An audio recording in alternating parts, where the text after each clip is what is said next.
Welcome to the lab. I'm Dr. Chem, and in today's explainer, we're going to rigorously extract, measure, and validate the chemical secrets of turmeric. You know, you've probably seen this bright yellow powder everywhere, in curries, lattes, or lining the supplement aisles marketed as some sort of miracle cure. But hey, we're not here for the marketing spin, we are here for the hard data.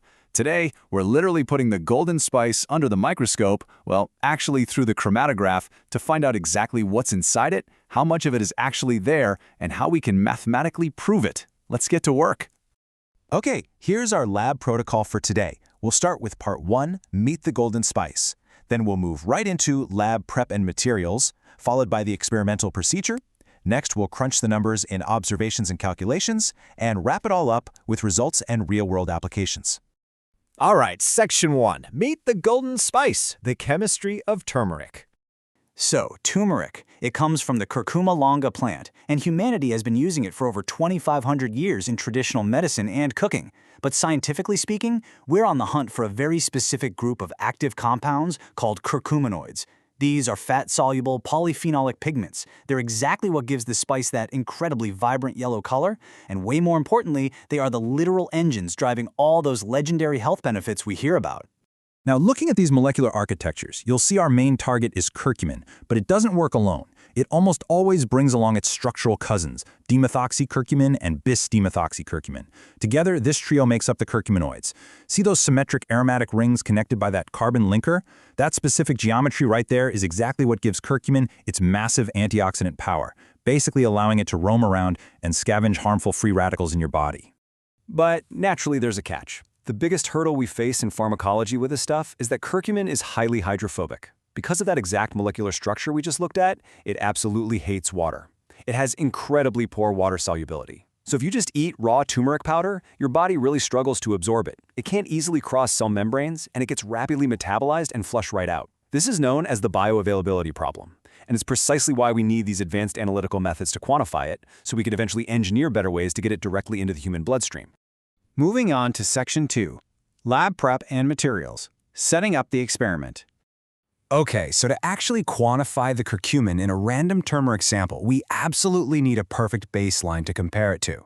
For total precision, we start by carefully preparing a stock solution. We weigh out exactly 1 milligram of a highly purified curcumin standard. Then, we dissolve that in 1 milliliter of HPLC grade methanol. And yes, it has to be HPLC grade because even microscopic impurities in the solvent would totally wreck our readings.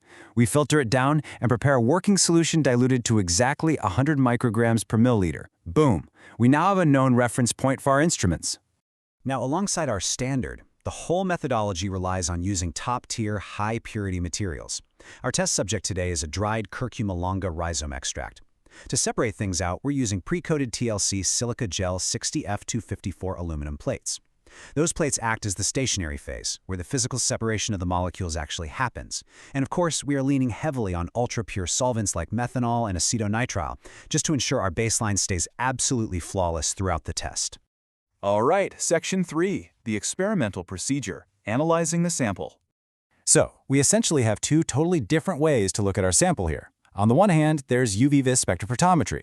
This works on the idea that chemicals absorb light at very specific wavelengths. It's super fast, it's cost-effective, but the downside is it only gives us the total curcuminoid content. It can't really tell curcumin apart from its chemical cousins. But on the other hand, that's where we bring in high-performance liquid chromatography, or HPLC, and HPTLC. While UV-Vis is nice for a quick glance, we absolutely need the heavy lifting power of advanced chromatography to physically separate those individual molecules and precisely quantify them down to the nanogram.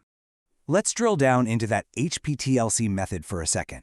We apply these tiny 8mm bands of our sample right onto those silica gel plates. Next, we drop the plate into a chamber filled with a specific solvent system. Today, that's a 4:1 ratio of toluene and acetic acid.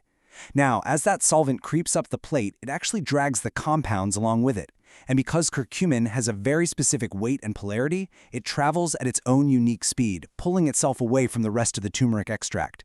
It's kind of like trying to separate people in a crowded room so you can count them one by one under a 254 nanometer scanner light. Which brings us to Section 4, Observations and Calculations, Reading the Data. Okay, this brilliantly illustrates our UV-Vis result. What you're seeing is an absorption spectrum. Do you see how that curve smoothly rises to form a very distinct peak? You can clearly spot the curcuminoid absorption peaking perfectly at exactly 424 nanometers. This isn't random. It's a vital physical property of curcumin. It strongly absorbs light at this exact frequency, which gives us an incredibly reliable way to verify that it's actually in there. Now, let's see how that aligns with our HPLC data. Remember how I said chromatography separates molecules based on how fast they travel? Check out that massive, undeniable spike right at the 15.8-minute mark. Because we ran our pure standard reference through the machine first, we already knew curcumin takes exactly 15.8 minutes to travel through the column. So when our turmeric extract threw up this beautiful, sharp peak at the exact same timestamp, bam! That confirmed our isolated curcumin totally free from any matrix interference from other plant compounds. But hey, good science demands rigorous verification, right? To be absolutely 100% certain of our molecular structure, we run an FTIR scan. That's Fourier Transformed Infrared Spectroscopy. This scan literally maps the physical vibrations of the chemical bonds inside the molecule. You see those dips? Those are characteristic stretching and bending vibrations. We can spot the OH stretching, the C=C stretching, and the COC stretching. It acts just like a molecular fingerprint, conclusively proving that those crucial functional groups of curcuminoids are indeed present in our extract. Of course, we have to ground all this beautiful visual data in some hard math to validate our method's sensitivity. And wow, our calculations show an incredible level of precision here. The limit of detection, which is basically the absolute lowest amount the machine can even see, is a mere 43.16 nanograms per spot. And the limit of quantification, the lowest amount we can accurately measure and mathematically trust, is just 130.80 nanograms. This proves without a doubt that our lab method is highly sensitive, incredibly robust, and totally ready for commercial quality control. Finally, Section 5, Results in Real-World Applications, the final verdict. All right, here is the golden number. By comparing the area of our HPLC peak to our standard reference, our definitive calculation shows that the raw, dried Curcuma longa rhizome extract from our sample contains precisely 9.844% pure curcumin by dry weight. This is such a vital piece of information. It proves that raw turmeric powder is definitely not 100% curcumin. It's a highly complex plant, and the actual active medicinal ingredient makes up less than 10% of its total dry mass. Now, let's loop back to that bioavailability problem we talked about earlier. Because we know curcumin by itself really struggles to enter the bloodstream, it desperately needs a biological partner.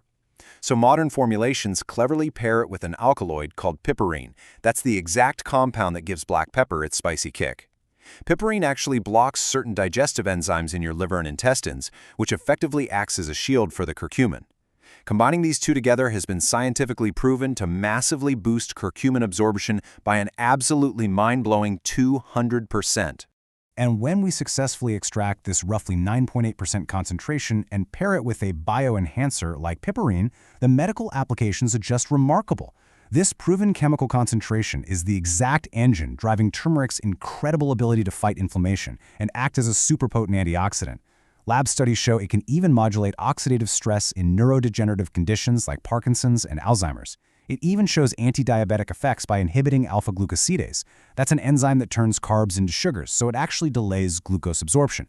But the absolutely crucial takeaway here is that it requires that combination therapy to achieve maximum efficacy. So we've taken a raw root straight from the earth, broken it all the way down into its molecular components, verified its chemical fingerprint, and quantified its exact medicinal value.